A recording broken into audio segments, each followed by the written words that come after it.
काजल अडवाणी और खेसारी की नजदीकियां, चिंटू पांडे की उड़ाई रातों का नींद। जी हां, काजल अडवाणी के बारे में जैसे ही खेसारी अनाउंस किए कि काजल खेसारी की विवाद खत्म हो गई, तब से चिंटू पांडे काफी ज्यादा परेशान हो गए हैं। चिंटू पांडे को यकीन नहीं हो रही कि कल तक जहां काजल अडवाणी उनके साथ नजर आती थी, तो कैसे आज चिंटू पांडे अकेले हो गए। चिंटू पांडे की चेहरे की खुशियां पूरी तरह से गायब हो गई है। जी हां, काजल अडवाणी के साथ बिताए पल को याद करके काफी ज्यादा बौखला रहे हैं चिंटू पांडे। चिंटू पांडे और काजल अडवाणी की जोड़ी जहां बीच में काफी धमाका करती थी, लेकिन अब खेसारी और काजल अडवाणी की जोड़ी फिर से भोजपुरी में कमबैक कर चुकी है। खेसारी काजल अडवाणी एक इवेंट के दौरान अपनी दुश्मनी भी भूल गए और वहीं काजल खेसारी काफी ज्यादा खुश भी नजर आए।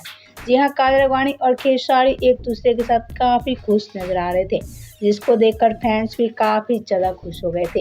लेकिन एक तरफ आप सभी को हम बता दें कि काजल अडवाणी और खेसारी की बढ़ती नजदीकियां से चिंटू पांडे को लगा है काफी बड़ा झटका। चिंटू पांडे को यकीन भी नहीं हो रहा है कि काजल अडवाणी कैसे चिंटू पांडे को छोड़ के खेसारी के करीब चली गई। दरअसल आप सभी को हम बता दें कि काजल अडवाणी और खेसारी के विवाद के बाद इधर चिंटू पांडे के साथ काजल अडवाणी लगातार धमाका कर रही थी और ऐसा मानो कि चिंटू पांडे को लगने लगा था कि काजल अडवाणी ही चिंटू पांडे के लिए सब कुछ है। लेकिन चिंटू पांडे को काजल ने दिया है झटका और ऐसे में काजल अडवाणी चिंटू पांडे को छोड़ के खेसारी के करीब फिर से चली गई है।